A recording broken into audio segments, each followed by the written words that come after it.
Medical card bukan sekadar kad masuk hospital. Ia ialah dana untuk membayar rawatan dan pembedahan. Jika perlu dibedah, Bell boleh mencecah RM20,000, RM50,000 atau lebih. Duit itu datang dari mana? Tanpa dana cukup, simpanan, pelaburan, persaraan, pinjaman atau keluarga mungkin menjadi sandaran.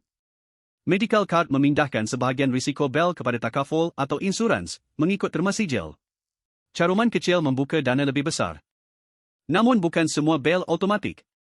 Semak had tahunan, deductible, copayment, bilik, pengecualian, waiting period dan penyakit sedia ada.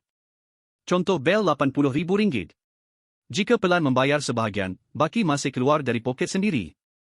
Jadi, gabungkan medical card dengan dana kecemasan. Kad membayar rawatan layak, dana kecemasan menampung kos lain dan kehilangan pendapatan. Tujuannya bukan sekadar bilik selesa, tetapi melindungi aset daripada dicairkan ketika sakit. Jangan hanya tanya, berapa murah caruman? Tanya juga, berapa besar risiko kewangan yang mampu ditanggung? Medical card ialah dana hospital dan pembedahan. Bukan pengganti simpanan, tetapi lapisan perlindungan keluarga. Semak sama ada ia mencukupi.